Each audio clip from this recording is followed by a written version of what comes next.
Well, welcome to another edition of GW Unspoken, where we discuss stuff we don't typically talk about, but probably should. We're here for Season 6, Episode 8, our last podcast on nutrition for this series. And I can't wait to do our next one on movement. Oh, it's the gold standard, talking about physical and mental health and how much it's improved by movement. Look, let's finish it off. Let's talk about nutrition. Let's talk about some dangers, maybe some strategies of how we can actually get you ahead of your nutritional journey, because we know that also sets you up for great mental health and focus as well. So, look, have you ever felt like the battle to get kids to eat right is harder than it should be? And you know, you're not alone with this. And a solution for this may not surprise you, because you know what?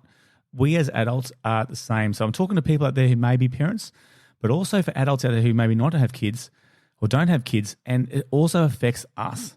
So look, the trouble with food and nutrition, as we all know, is that there's so much convenience for kids to have processed foods, so much convenience for us to have processed foods. How many times have you actually stopped at a servo and you're actually in those mid-afternoon hungers and you're starving, we didn't have breakfast and it's morning tea time and you go, I just need something, and you look in a hot box or you look at a packet of chips and it's just there.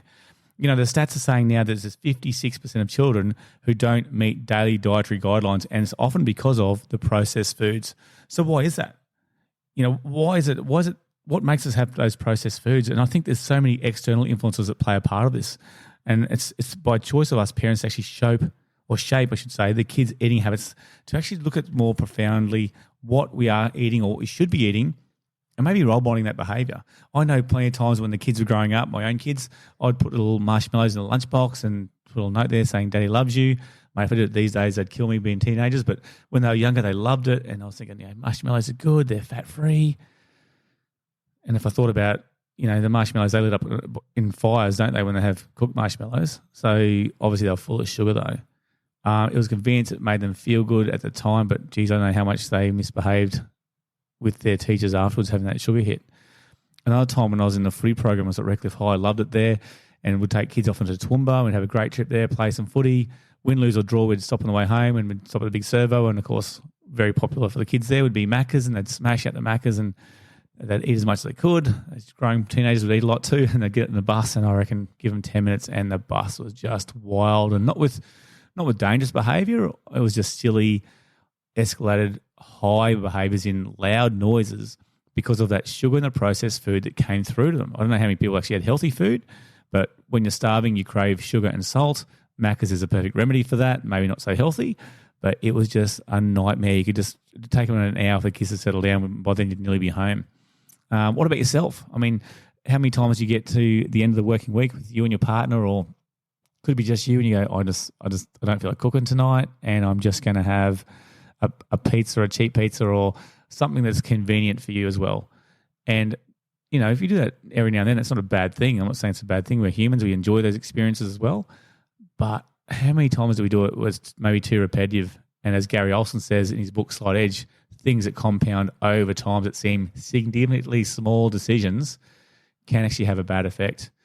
I want you to think about these processed foods. I want you to think about these lollies and these chocolates as well, and soft drinks, and the things that actually probably affect our health more than anything else. There's three things I think, and they're the three C's I come up with. So convenience, colour, and cost.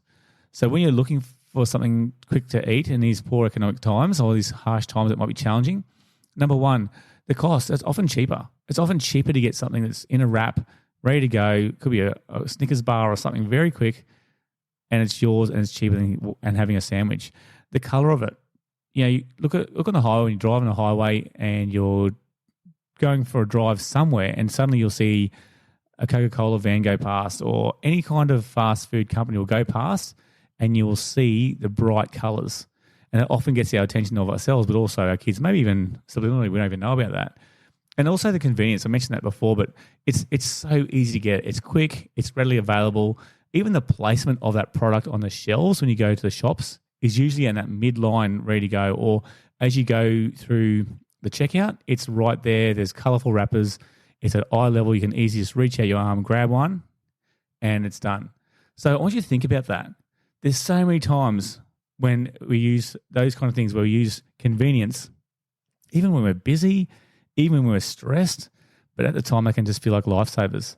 So again, how are we role modeling that to our kids? In moderation, or every now and then, sample foods is fine. If we're doing regularly, it can be really disruptive to what they see. And And, we have a choice here. We have deliberate choice to actually look at how we experience our nutrition and also how important it is to role model. There's 1 in 3 parents now admit to choosing processed quick food meals for convenience. So the study is actually showing that. And that's an American study, but I'm pretty sure that's pretty similar to us in Australia as well. So what kind of things can we do for solutions? We talked about some of the negative things we can be aware of. So how about number one, owning our behaviors? So being conscious of these small habits that we demonstrate around food.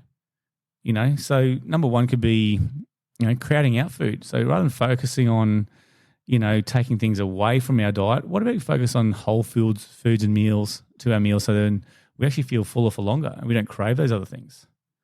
How about some family rituals around food? We still have, no matter if our kids do trampolining or if they're going to dance or gymnastics, whatever they're doing, we make sure that we all sit down as a family no matter how late that might be. So we have little snacks in between time, but we make it a family ritual that we sit around and we have food together. And the important thing with that is, I've seen it already with our teenage girls, is that they have an interest with that. So they'll go with my wife and they'll say, we've got a deal at home that if whoever cooks, the other one cleans. So I do lots of cleaning at home. Not that I don't mind cooking, but my wife's definitely better than me. But it shows some interest. The kids will say, hey, can I do this too? Can I help you out? Can I see what you're doing? Can I see what you're adding to that food? And how would I do this? And they're showing some interest, number one. Number two, they're making a connection. They're making a real authentic connection with their mum. And it's around food. And they're seeing and they're interested in what they're doing and interested in what she's doing. And then they have incidental conversation around that. So, Rachel often talk about things like, hey, this is the food and this can bump this up and this can give you a bit more energy for tomorrow with this food. And those incidental conversations, even though they seem so simple, they're often the ones that kids will remember, and they will. Our children do remember these things. It feels like sometimes we're talking through one ear and out the other, and they don't listen to us as parents. But they'll listen, and they'll take that on board for next time. They want to make it maybe themselves, and I think that leads to autonomy as well. If our children or our kids or people around you might be other adults who aren't used to cooking, I don't have to always talk about kids and parenting, but you might be with a friend and showing them what you cook and they're having a look at that. It builds confidence with them. It builds self-awareness, self-worth, pride. Hey, I think I can do this by myself. Next time you may not be around here. So those real role model behaviors, I think, is a key. And I want you to think about that. I want you to think right now, wherever you may be listening to this podcast, whether you're in the car, on your bike, on the way to the gym, at gym, going for a walk with a dog, wherever it may be, what are some things that you can role model to people around you? You don't have to have kids to do this. I did it in the staff room with PE, with a PE group of 12 people. Just started having chicken legs, boiled eggs, tins of tuna, obviously minties in between, but real whole foods where people are saying, what are you doing with that? And I was just adding up more protein, stopping me having little breaks of eating sugar and salt. And within no time, 6 or 7 of the staff members were doing the same thing. And we're feeling good, we're looking good. It gave us energy. There's no sleepiness towards the afternoon for staff meetings. You could just see and notice the differences. So how we do that, rather than just go over the same rules around nutrition, how about we just role model it? How about we just do it? It's easy to do and easy not to do. So if you pick those over time, it's going to make a significant difference. So I think it's really important. So homemade meals, adding a new vegetable to the week, for example, could be another little small goal that you do to actually introduce new things and whole foods to your family and make it interesting rather than just go, we must have veggies, it's just good for us. So I just think all those things, you can actually have a well-balanced meal and kids or anyone else around us they'll actually improve the fostering of healthier behaviors. So look, let's talk about your journal. Let's get to the end of this episode and talk about some real things you can do. How about you start a 1-week ownership challenge? So for 1 week, just consciously choose whole foods over processed options, set meal times, model healthy portions, sit down and have dinner together where you can. I know breakfast might be even harder if different people are going out the door, different times for work, etc. But how about you have one scheduled meal a day or evening? We can do that. How about you put down a food tracker? And it doesn't have to be one that counts calories. I'm not advising that at all. I'm talking about write down a journal. Write down a journal of what you've had for the day and then in the other column say, hey, what different food did I try? What different vegetables did I try today? And what was it like out of 10? Or had little emojis, yuck face if you didn't like it, or the meh emoji if it was okay, but don't know if I'd have it again. Have one that you actually love. Like, I love this one. We'll try it again in a different meal. Let's Google another recipe we can have. And then the third one, just talk about how you feel. Because remember, we are emotional beings. We only change our behaviors, I believe, not based on logic, but based on how we feel. So if you feel like you're getting to a healthier weight, or more importantly, you're getting more energy and you're sleeping better and you feel like you want to exercise more and you feel like your relationships are going better, then I think the most important thing you do is journal all those feelings you have. And I think, if you're having a healthier, more nourished child or even yourself, and you see what that looks like, you'll see energy, you'll see focus, and you'll definitely see a better relationship with food. So improve behaviors around relationships happening, strengthening your family bonds, create shared intentional meals, having good dialogue and conversation in the meals. I think it's really, really important. So overall, what's my takeaway?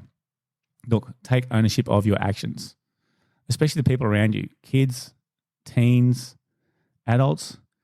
They gain a foundation of health, resilience, and the tools to make nourishing choices that last a lifetime from your role model behavior.